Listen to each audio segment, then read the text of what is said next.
May. What do you want to do tonight? The same thing we do every night, Pinky. Try to take over the world. Law and realized that there must be something he needed to release. Since he knew that the mind and emotions have such a powerful effect on the body, perhaps there was some mental attitude or emotional feeling that had to go to help eradicate his pain, fever, and weakness. He became very quiet and silently asked divine intelligence to reveal to him what he needed to release. Suddenly, he began to think of a person against whom he had been holding a strong grudge. He had said a number of unkind things about this person and had gone to great lengths to hurt him. He then mentally reviewed the events between them that had caused the grudge and his later desire to hurt that person. As he honestly thought about it, he realized that the other person may not have known that his feelings had been hurt from the events that took place, and perhaps there was no reason for him to hold a grudge at all. There never is. As he lay in bed with a high fever, he began to declare over and over, "I fully and freely forgive you. I lose you and let you go. So far as I am concerned, that incident between us is finished forever. I do not wish to hurt you. I wish you no harm. I am free and you are free, and all is again well between us." In a little while, a feeling of peace, quietness, and release came over him. For the first time in many nights, he slept peacefully. The next morning, his fever was gone, and his physician declared that the poison miraculously left his system overnight. At long last, he was on the road to recovery. Through forgiveness, this man had formed the vacuum needed so that new life could restore his body to health and his mind to peace. Forgiveness is the answer. Most folks are afraid of the word forgive, thinking that it means they must do something unpleasant and dramatic.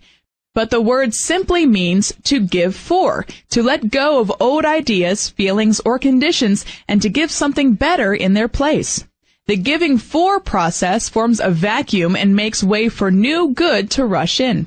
I have discovered from talking with hundreds of people about their problems and from corresponding with hundreds more that inevitably, when a stubborn person does not yield, it is because there is a need for forgiveness. I have further discovered that if only one person connected with the problem will start the action of forgiveness, all concerned will respond. Be blessed and the solution will come. For instance, a very wealthy woman became involved in a legal tangle over some of her deceased husband's business property. It was all very embarrassing to her because the defendant in the court case whom she was suing was a former family friend. In great distress, she attended a prayer group one night and poured out her plight to those present. To her dismay, however, the prayer group members did not become upset about her problem at all, nor did anyone seem particularly sympathetic. In fact, they completely surprised her by saying that her problem would be solved if she would forgive the man who she was suing. Aghast, she replied, "Forgive him?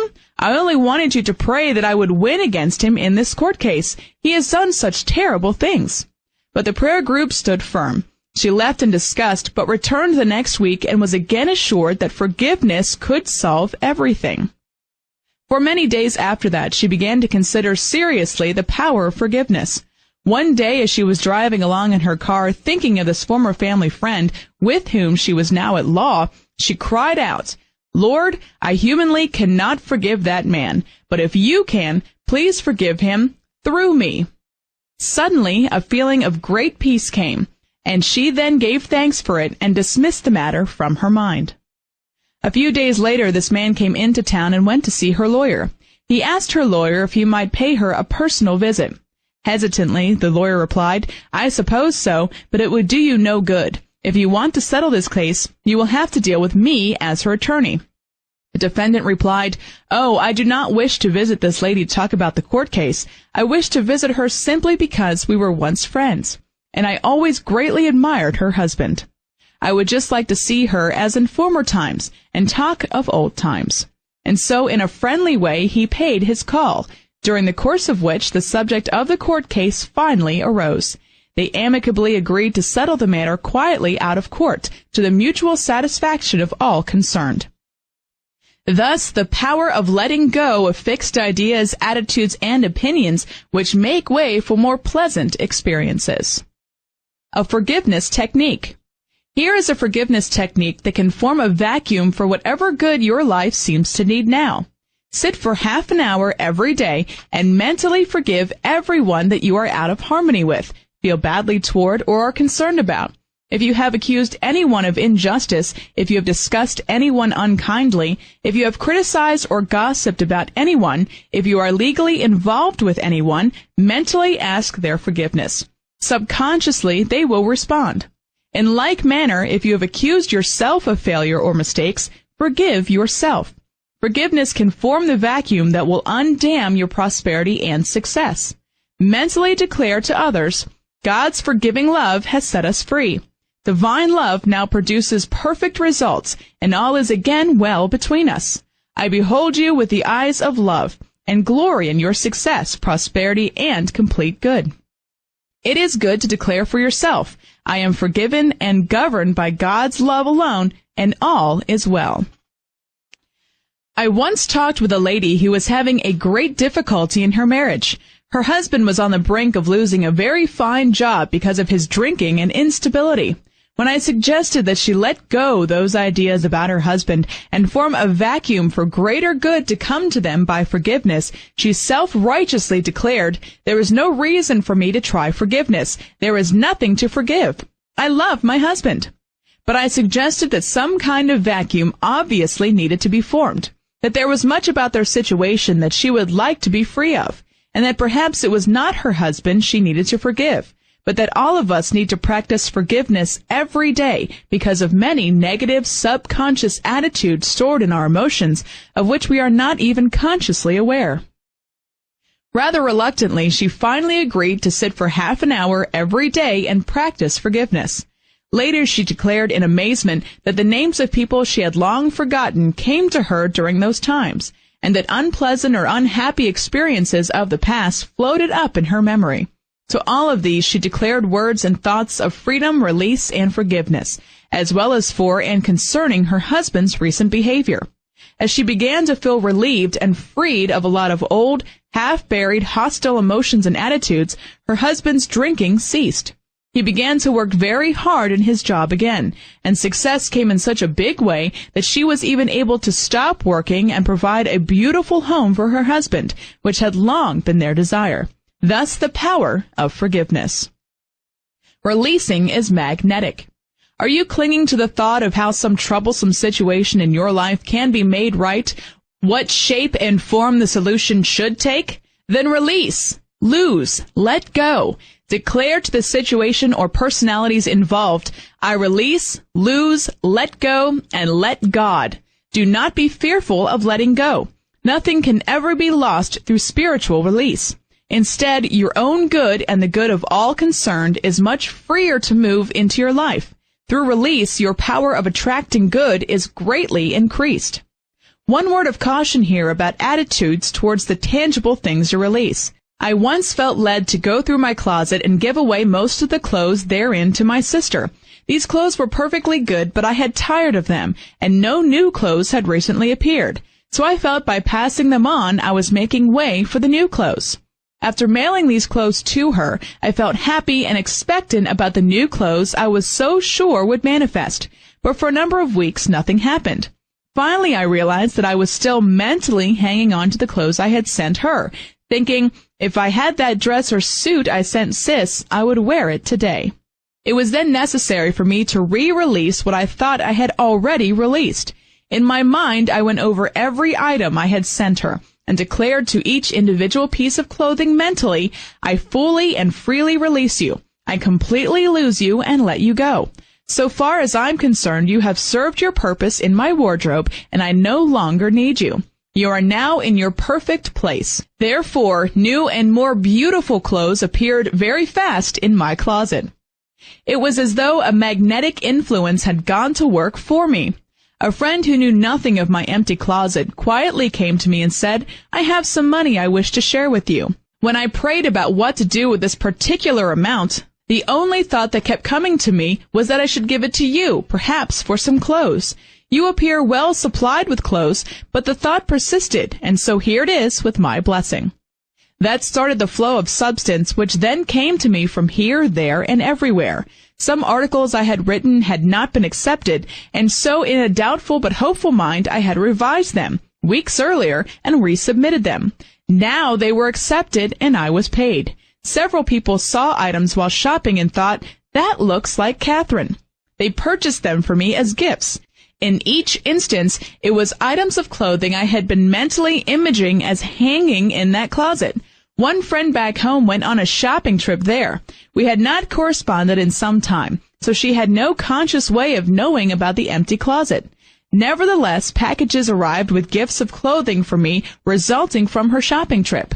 She wrote later, I just kept getting the feeling you could use those various items, and somehow I could not resist getting them for you. I shall be very happy if you can use them.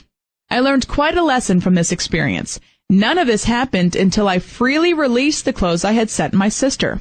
A gift that is not freely released after being given is not a gift at all. If you cannot give freely, don't bother. But if you do give, be sure you graciously released what you have given. Otherwise, no good has been done. No vacuum has been formed. Use the substance at hand. Another way of invoking the vacuum law of prosperity is by using your present visible substance without withholding it, thereby making way for new prosperity to flow to you. However, you have to do this in a certain attitude of mind in order to produce rich results. When there does not seem enough prosperity on hand to meet present needs, or when you seem blocked in attaining greater prosperity, take control of the situation, take control in your thoughts and feelings.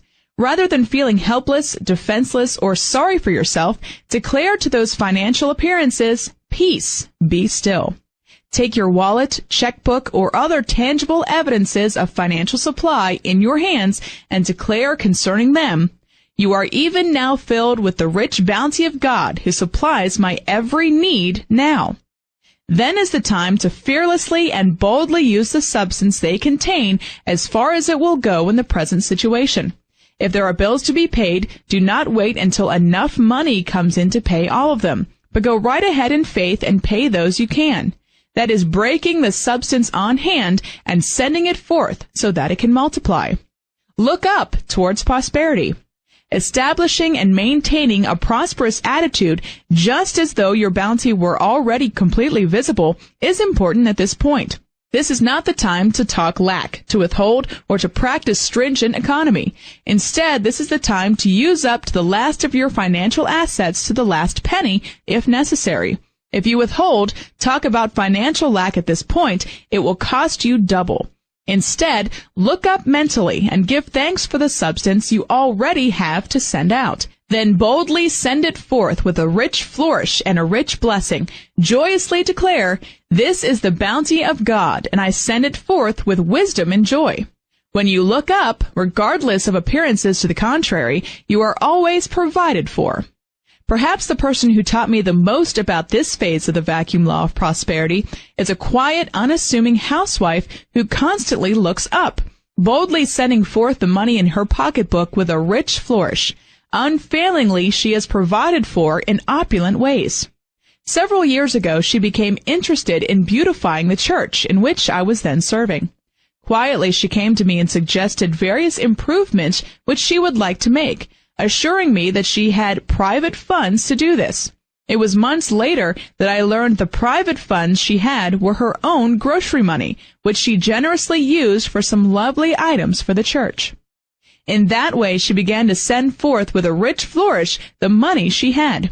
As she continued to look up, her every private need was met. New channels of supply opened to her and her husband in most unexpected ways, so that for the first time in her life she employed a maid, received gifts of a new car, and a monthly allowance.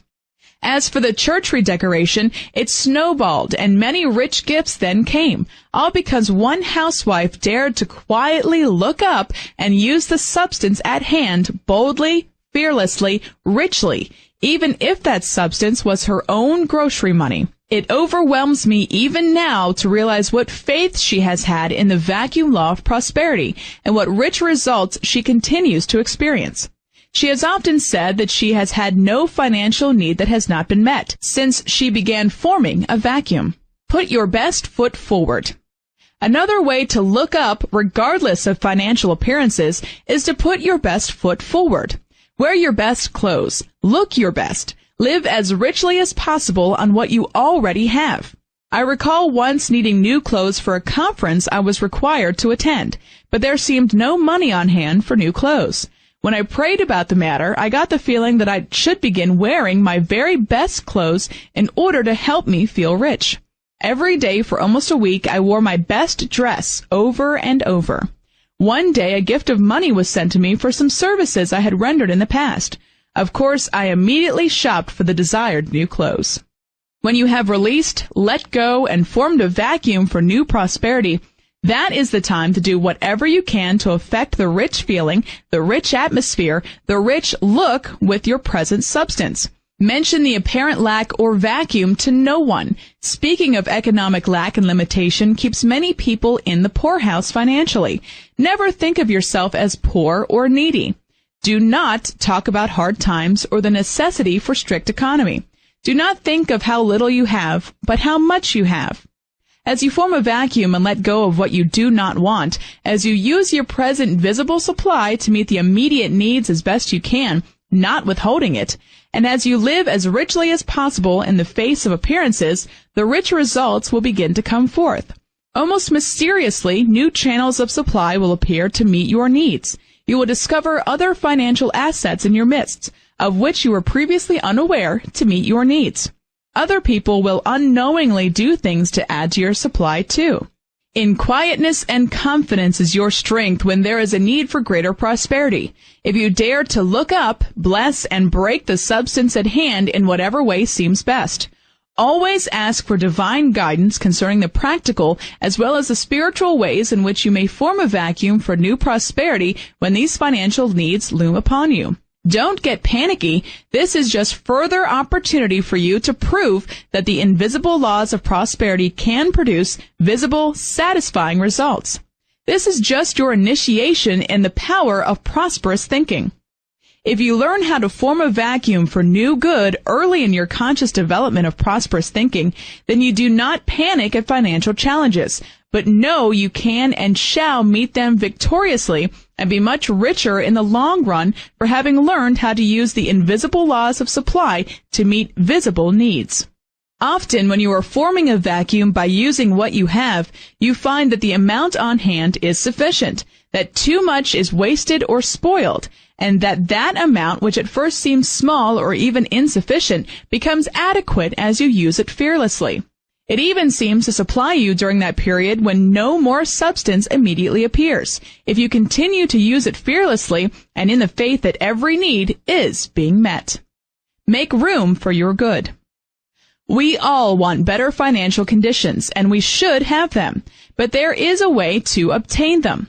Do not talk about financial lack, but begin thinking in terms of the rich, universal abundance that is everywhere. Then learn to let go, to give up, to make room for the things you have prayed for, worked for, and so strongly desire. As you give up and cast away old ideas, attitudes, old possessions, and put in their place new ideas of prosperity and progressive achievement, your conditions will steadily improve. You always want something better than you now have. It is the urge of progress. Just as children outgrow their clothes, you outgrow former ideals, broaden your horizons of life as you advance. There must be constant elimination of the old to keep pace with this growth. When you cling to the old, you hinder your advance or stop it altogether. Why not dare to form a vacuum now and invite that complete prosperity and success which you have so yearned to experience and which is divinely meant for you?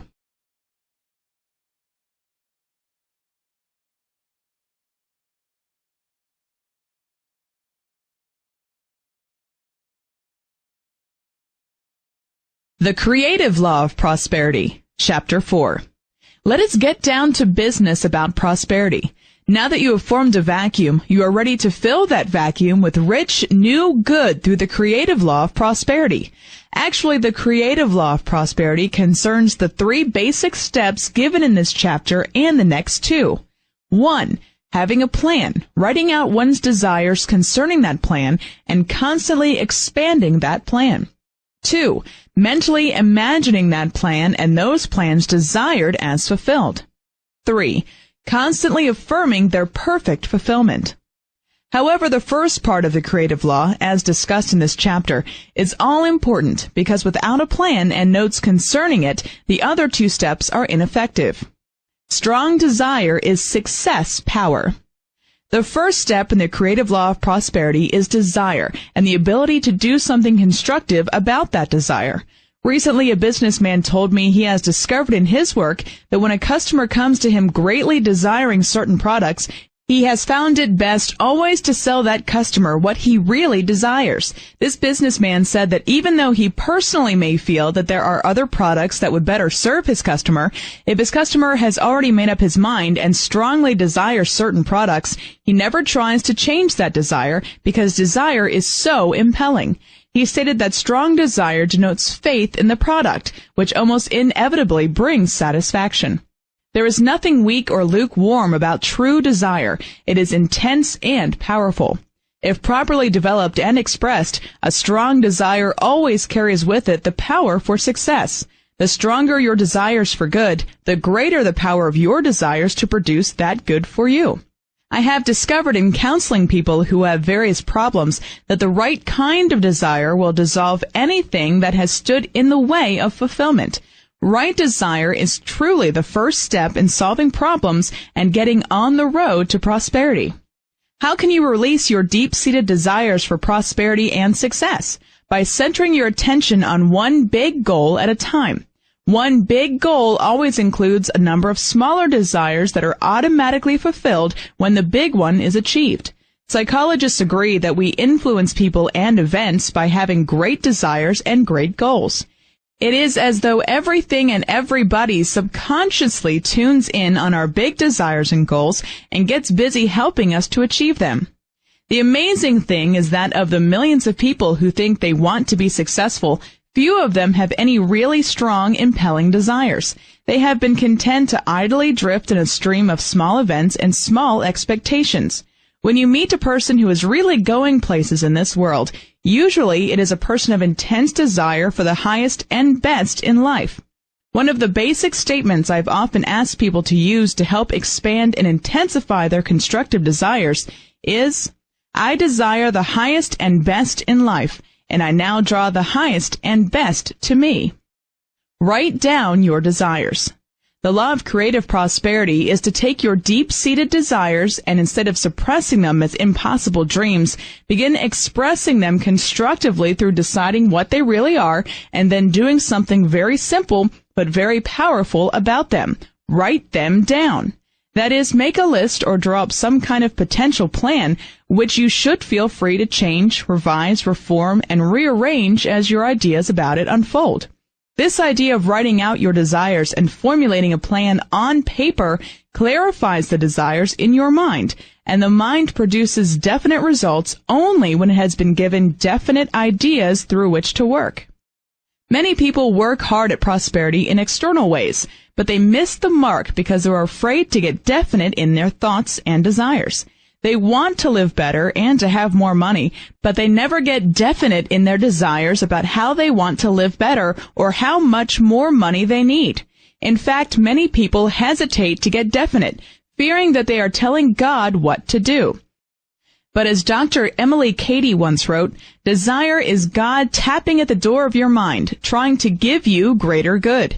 If you suppress those deep desires, they have no constructive outlet and often turn into destructive channels expressed as neurotic tendencies, phobias, tension, or perhaps as suppression that finds outlet through alcoholism, mental illness, dope addiction, sexual imbalance, or other negative actions. The power of writing out one's desires and plans was first proved to me by my former boss, Joe Talley, a number of years ago.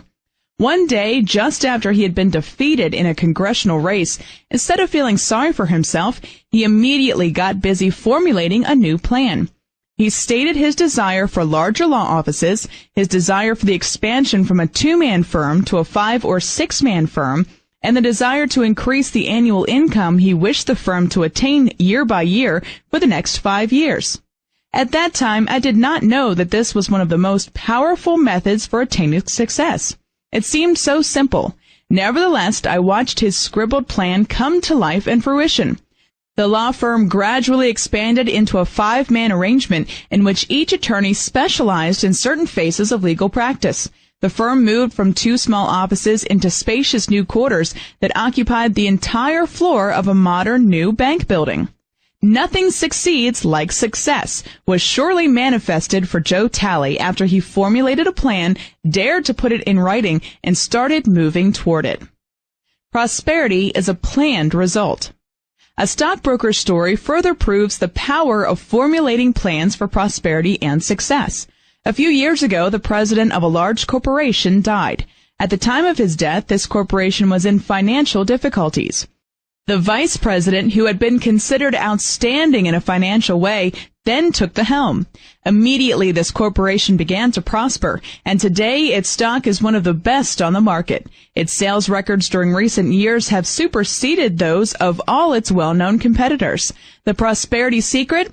Well, it seems that this vice president had for years worked on a plan he felt wise for the growth and prosperity of this corporation. The day he became president, he took that plan out of his desk drawer and began executing it. Today, his corporation is no longer a mediocre one with indebtedness pulling it down. Instead, it is one of the most prosperous in the country. He proved that prosperity is a planned result. Prosperity is the result of deliberate thought and action. There is nothing hit and miss about prosperous living. It is a planned result, just as a bridge or building is a planned result. Without deliberate, prosperous plans, there would be no prosperous results on a consistent, permanent basis. This law of creative prosperity was one that has surely clicked with the students of my prosperity classes. Many of the business people who attended told me that this one idea turned their previous faltering efforts towards prosperity into amazingly successful results. They had worked long and hard, but not in definite or specific ways. Then they discovered there was no reason to be afraid to ask for what they really desired. The Bible promises, "Ask, and it shall be given you. Seek, and ye shall find. Knock, and the door shall be opened." Perhaps you are thinking that you do not really know what you want, that your desires are not that definite as yet. In that case, simply begin thinking about and even making lists of what you don't want in your life that is there. List the things you wish cleared up and eradicated from your life. To that list declare, "This too shall pass," or "Be thou dissolved." I know of a man in the electrical business who did this. His business partner had died months earlier, leaving his share of the business in the hands of uncooperative heirs who would neither buy nor sell. It was almost in desperation that the surviving partner began applying prosperous thinking. His main desire was either to buy the other half of the business or sell his half. He simply wanted to dissolve the deadlock which was costing the business money, and he wanted to eradicate the unpleasantness, confusion, and uncertainty of his business situation. Within a month after he wrote out notes about the unpleasantness and uncertainty being dissolved, he received word from a lawyer that his partner's heirs would sell. They did immediately with no further ado. A prosperity formula. One group of business people that experimented with me on prosperous thinking during a recent recession did this. They first wrote out their desires for 6 months hence, then wrote out their desired achievements for each month of the 6. Each week, they added to their list or changed their list of desired results as they felt led. In some instances, they changed the list completely, expanding their desires or crossing off desires that no longer appealed to them. Then each week, the class members brought me these listed desires to class. No one ever saw these individual lists except each student. We began each class period by privately taking our lists in hand and verbally declaring together concerning them, "I am the rich child of a loving Father. All that the Father has is mine to share and to experience. Divine intelligence is now showing me how to claim my own God-given wealth, health, and happiness. Divine intelligence is even now opening the way for my immediate blessings. I have faith that all that is mine by divine right now comes to me in rich abundance. My rich blessings do not interfere with anyone else's good, since God's rich substance is unlimited and everywhere for all to use.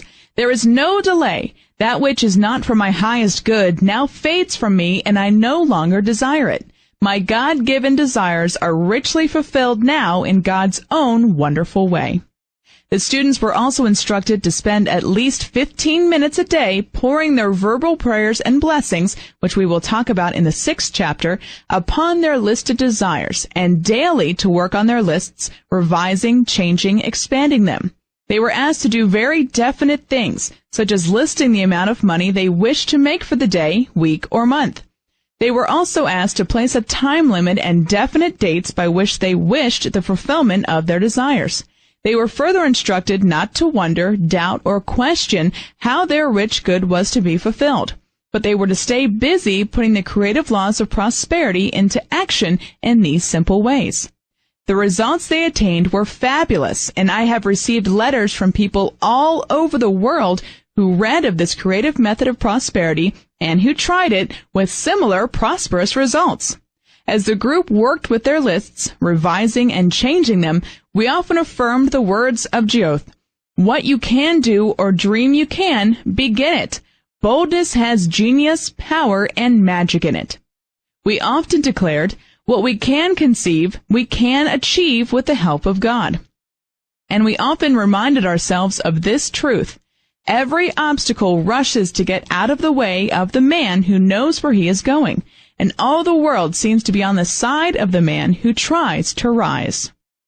There seems to be almost magical power in thinking of one's desires, expressing them constructively by writing them down, stating the time by which one wishes their fulfillment, then praying that God's good will be done in the matter. Does it sound too simple to work? Great truths and powerful secrets often appear simple. So simple, in fact, that the average person overlooks them in trying to find a more difficult way. Write a letter to God. One businesswoman invoked the creative method of prosperity in a slightly different way. At the first of the year, instead of making a lot of New Year's resolutions, she wrote a letter to God in which she honestly listed all of her desires for the new year. She then placed the sealed letter in her Bible. Toward the end of the year, she showed me that letter, which had specifically listed many things. All of the big desires she had expressed had been fulfilled. She was widowed and had expressed a desire to marry happily again. Toward the end of the year, I performed a private wedding ceremony for her and the bridegroom, whom she had met through friends after writing out that desire. She had also stated in the letter her desire for a better home. The bridegroom gave it to her. Her other big desire had been for a better job. In the middle of that year, too, had come forth as a pleasant, satisfying, higher-paying position. But I must caution you, be honest with yourself when you write out your desires. Express, as did this woman, your really deep feelings. Don't write out what somebody else wants for you, or what you think you should desire. Be honest with yourself and your Maker if you really want happy results. I know of another businesswoman who wrote a similar letter to God at the first of the year, but instead of writing out her deep and big desires, she listed in a lukewarm, half-hearted way some of her surface and smaller desires. The things really gnawing at her heart were not even mentioned, and nothing happened. Because she had kept her really deep desires locked within her, there had been no open channel through which God's substance could pour forth its rich good to her. A loving Father always wants you to have better than the best than you are now experiencing, because the kingdom of heaven is at hand. If you wish God's help in experiencing it, the least you can do is to be honest with Him and with yourself. Otherwise, you block any possibility of fulfillment. Perhaps you are thinking, yes, but what if my desires are not of the highest? Should I still be honest and list them? Certainly, because by being honest, you are releasing them instead of suppressing them. And as you release and face them, a loving Father can help you readjust them for good. I have observed this principle work in counseling people who wanted spiritual help, but who would perhaps feel that their problem was embarrassing or shocking. They would speak of their lesser problems, but would keep the thing which was really bothering them tight within them. It was only when they got at the heart of their problems that the answer and divine solution could come forth. Make a daily list.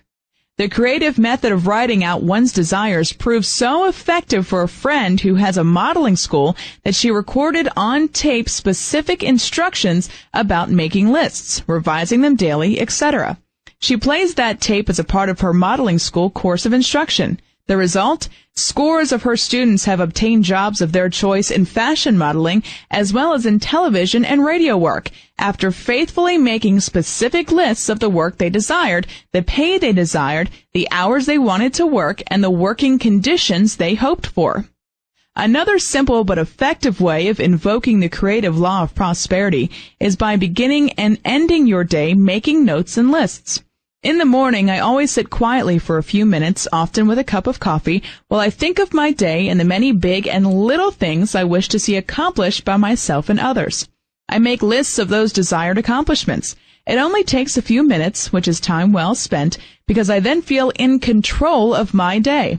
I usually write a note of thanks to God at the end of that list for divine fulfillment and the divine achievements.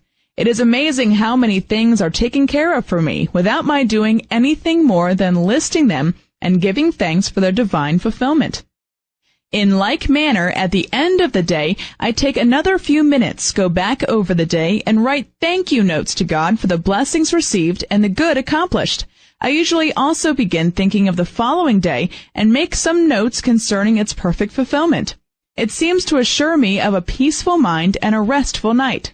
I have found this practice of making morning and evening lists so satisfying and enlightening because there are always more blessings to list than expected, that I now feel something is amiss if I do not observe this daily ritual. Things rarely go wrong in my day if I stick to my list making.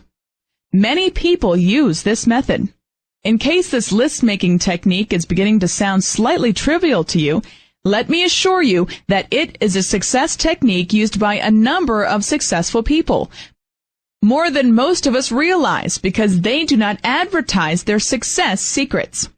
Two prominent engineers have confidentially shown me little books that they keep in an inside coat pocket, which they take out when things become hectic during their business day, and in which they quickly make notations of the way they wish things to work out. No one suspects what they are doing, and so in the midst of people all around them, they quickly gain control of the various problems that confront them with their list making. Recently, a mother in one of my classes asked her son, who is a young business executive, about a special course of instruction that he was currently studying with his company. He explained that he had been instructed to use a new psychological technique in solving his executive problems. This course had taught him that the proper modem method for solving problems was to sit down quietly, write out the problem, write out what he considered the highest and best solution, then tear up his notes and relax, knowing that his solution or something better would work out, since he had been able to work out a possible solution in his mind and on paper. This executive was quite surprised when his mother informed him she had been using that method for many months, having learned it at our study class. A doctor's financial income was boosted considerably within a few weeks after he began to write out the financial sum that he wished his practice to bring in each week.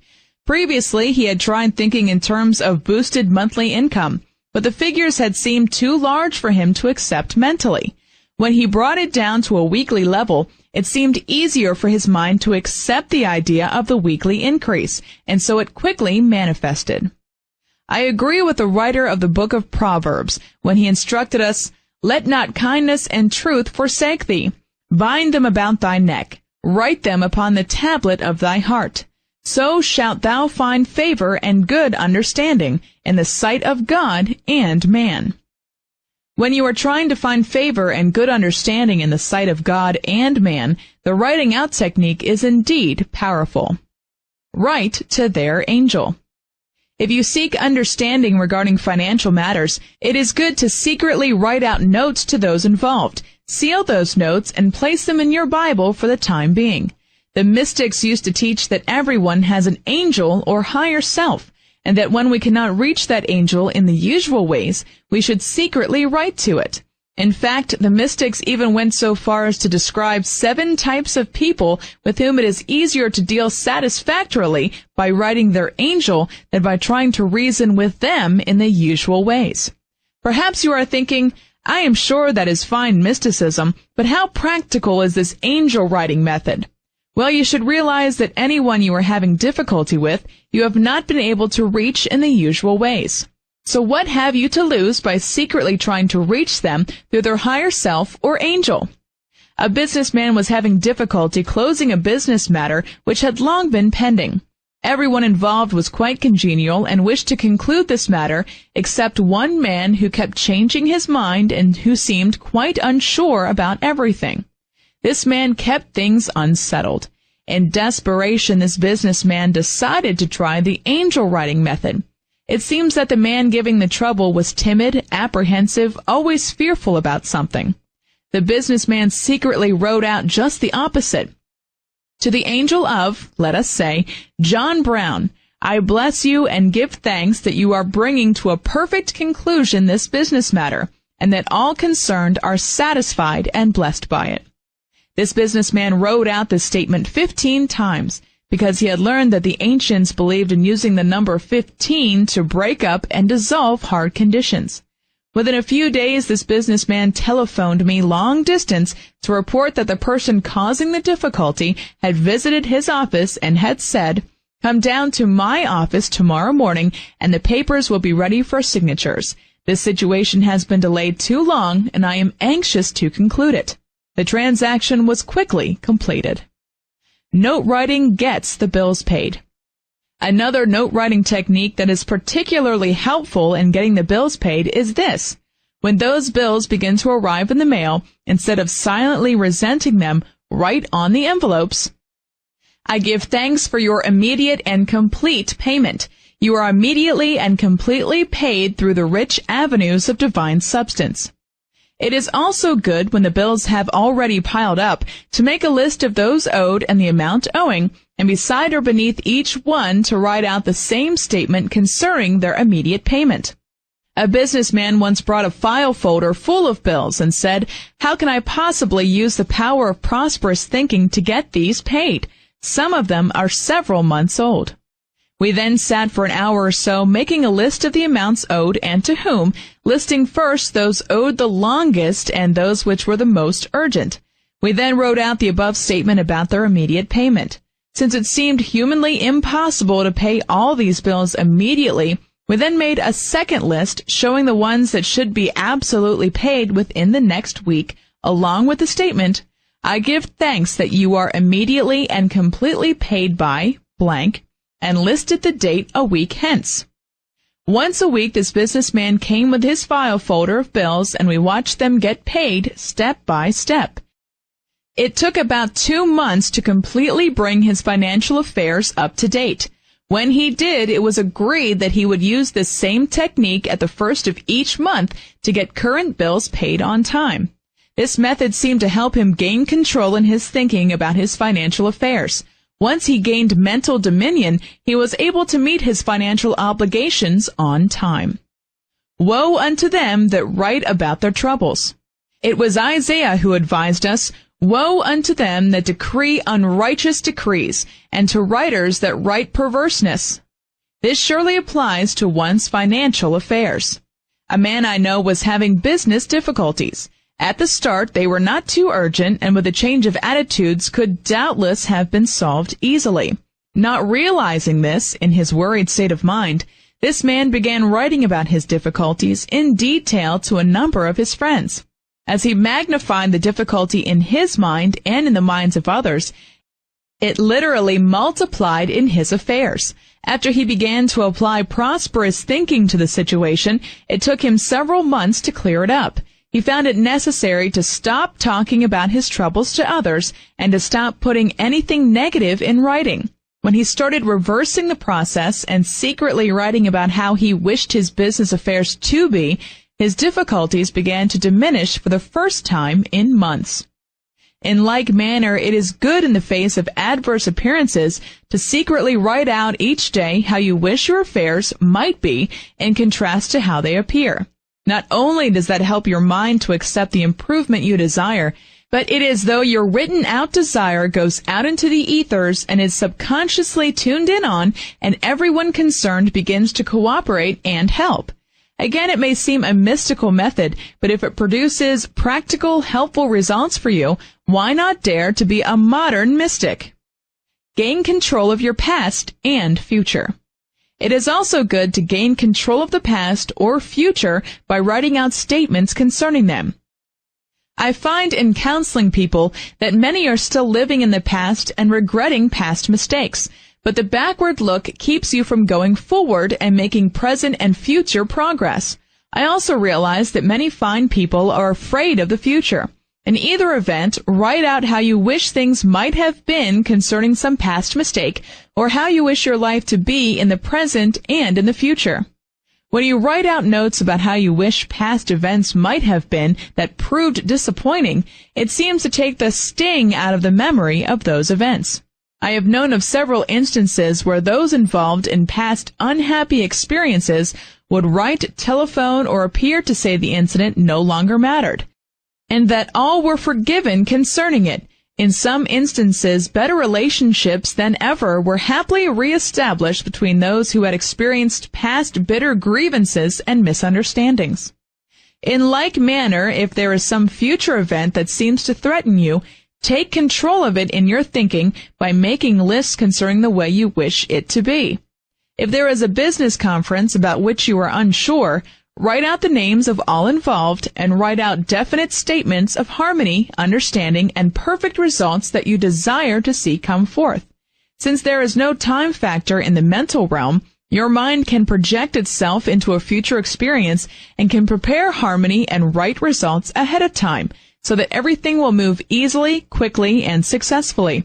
The mind is a man's wonderful servant when he realizes this and trains his mind to work for him. One of the most successful young executives I have ever met told me that while he was still in his teens, he wrote out a 12-year plan of progress for himself, which has amazingly manifested itself for him. Although he is still under 30, he is considered wealthy, and it has been predicted that he will surely become a millionaire within the next 10 years. This method is all-powerful. The creative law of prosperity can be all-powerful for producing success and happiness concerning your past, your present, and even your future. There are desires that all of us wish to see come into visible expression and to grow into fine results. Why not begin quietly joining countless others in producing greater good in your life through these creative methods for prosperity? Begin now by first asking yourself just what it is that you honestly desire most in your life. Be specific, be definite, and sincere with yourself. Then write down your dominant desires. Thereafter, declare in privacy, without telling anyone what you are doing, the divine fulfillment of your desires. Declare, I give thanks for the immediate, complete, divine fulfillment of these desires. This or something better comes forth with perfect timing, according to God's rich good for me. Then daily change and revise your lists as you feel led. Spend at least 15 minutes a day on your list. Dare to persist in this simple procedure and then get ready for a landslide of happy results. More than you have dreamed possible will come your way because God's friendly universe wishes you to be prospered and blessed. Again, I wish to remind you of the promise of Goethe. What you can do or dream you can, begin it. Boldness has genius, power, and magic in it. Why not prove it now? As one prosperous thinker has often said to me, I find the results really begin to come forth only after I start towards them. The creative methods I have presented here are simple but provable ways of helping you start towards your good. After you do start toward your good, however, don't be surprised if it rushes forth to meet you more than halfway.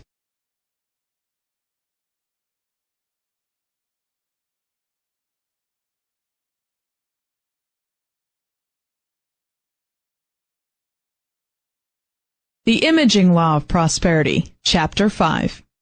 Once you have made your lists, work with them daily in changing, expanding, and revising them. There is another step you are ready to take. At this point, the imaging power of the mind, which has an almost magical power, should be invoked to work for you. We are told in this modern age by authorities who are making a study of the mind that man can create anything he can imagine.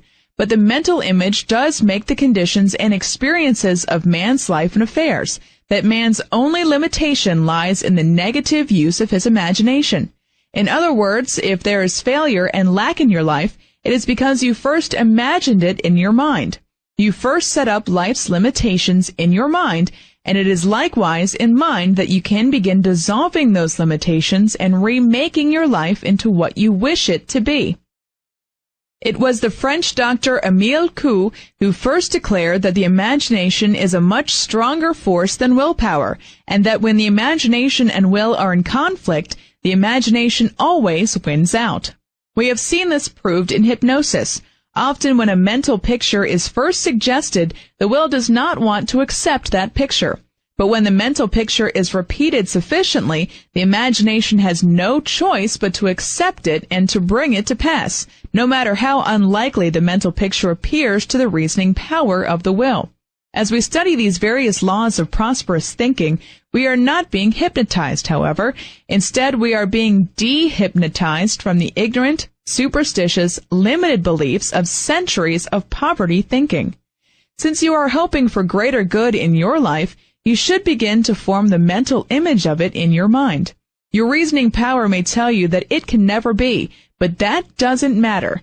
Your will may say your dream is too big to come true, that it is impossible to fulfill. But if you just dare to continue imagining it that way, then your imagination will go to work for you to produce the visible result you have been imaging.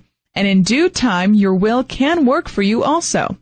Whatever the mind is taught to expect, that it will build, produce, and bring forth for you. History proves the power of imaging. History has proved this many times. Perhaps you recall the facts connected with the Peloponnesian War of ancient Greece. This war was significant because it lasted for 27 years. You will probably remember why it is believed to have lasted so long. Historians say that both sides lacked purpose or strategy. They had no particular plan for victory, and so they just drifted along indefinitely, never quite losing, yet never quite winning the war, just fighting.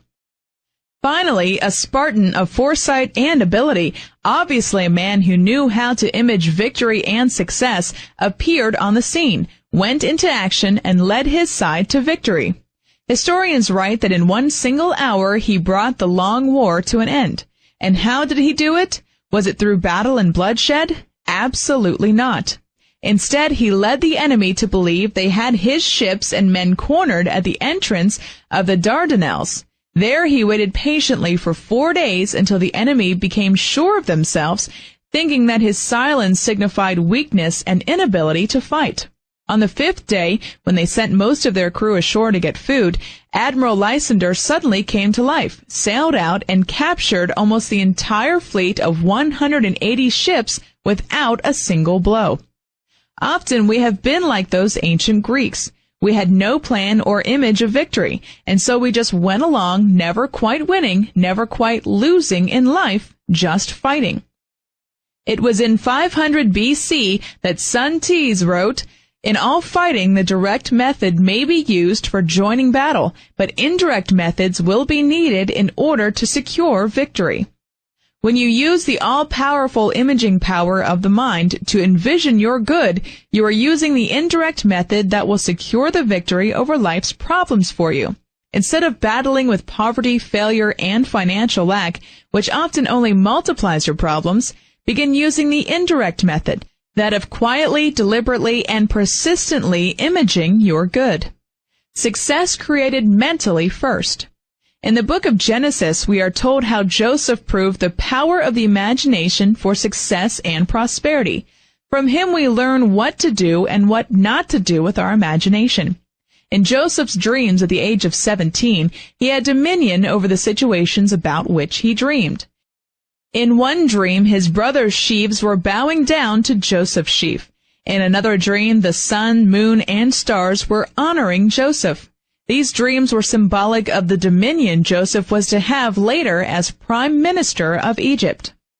Joseph dreamed of dominion, and so must you. Joseph dreamed of dominion when he seemed to have none, and so must you. Success is created mentally first. But Joseph made the mistake of telling his dreams to his jealous brothers, who resented his claims of dominion. So they sold him for 20 pieces of silver to some Ishmaelite merchants on their way to Egypt. Unlike Joseph, you should not tell your dreams and mental images of greater good to others, who will only try to tear down your pictures of grandeur with their doubt and unbelief. After Joseph was sold into Egyptian slavery, he apparently continued to image better than the best he was then experiencing. He proved that vision is victory. He also proved that the victim can become the victor. When he arrived in Egypt, he had to meet a number of unjust experiences before the tide turned for him. Only after years in prison and many tribulations did Joseph become prime minister of all Egypt, second in command of the most powerful empire of that age. Persist in picturing success. Sometimes the imaging power of the mind produces immediate results for you. But if, like Joseph, it takes longer, you can be assured that the results will be even bigger when they do come, provided you do not get discouraged and give up. The longer it takes your mental images to produce results, the bigger they will be, if you hold on to them. The truth of this was recently brought to my attention by a businessman who revealed to me how the imaging law of prosperity took him from a truck driver's job to wealthy retirement in 10 years. In 1940, this man was a truck driver. He lived in a rented house with his wife and children. They did not even own a car. He was making $25 a week and barely getting by. He then heard about the imaging power of the mind, and he decided to find out if it really worked. He began mentally to image the standard of living he wanted for himself and his family. He decided that he wanted his own business, that he wanted to be financially independent, that he wanted to own his own spacious, comfortable home, that he wanted to own at least 2 cars, that he wanted his wife to feel completely free to shop anytime she wished, without having to pinch pennies out of the grocery money or run up charge accounts all over town. In every possible way, he mentally imaged a high standard of living and income for himself and his family. Within a year, he had been made sales manager instead of a truck driver for his company. But he still did not have the house, cars, or his own business and financial independence. When Christmas came that year, he said to his family, "I believe that by next year at this season, we will have our own home and our own car sitting in the driveway." But at the next holiday season, a year later, they were still living in a rented house with no car of their own. His children then reminded him of his previous prediction, and he replied, "Don't give up hope. Perhaps I made that prediction a little too soon, but we will have those blessings, and soon." By the next holiday season, they had moved into a new home, and there was not 1 but 2 new cars in the driveway. This man stated that after he began imaging the prosperous standard of living he wished, while still a $25 a week truck driver, it actually took him 2 years to convince his own thinking that it was possible, and to get his mind to accept those rich mental pictures. But he declared that after his mind was fully convinced he could become prosperous, it was like breaking a hard shell. Suddenly, success began to come so fast he could hardly keep up with it. It was then that the house and 2 cars appeared. This man further stated that it took him 6 years from the time he began to image a high standard of living to completely achieve his goal. But within 6 years after he began imaging prosperity on a grand scale, he had attained it in the insurance business. Within 10 years, he had made so much money, he retired. In fact, he concluded his story on the imaging power of prosperity by saying, "I went from a penniless truck driver to a fortune in insurance in 10 years, but that was only my first fortune. I have now tired of retirement and plan to make my second fortune during this next 10-year period through the same method, by imaging it." The power of a master plan. Charles Fillmore once described the terrific power of imagination when he wrote, "Imagination gives man the ability to project himself through time and space and rise above all limitations." One of Mr. Fillmore's sons, who was an architect and official of Unity School of Christianity, proved that this can be done. In 1926, Rickert Fillmore drew up a master plan for the growth of Unity Village.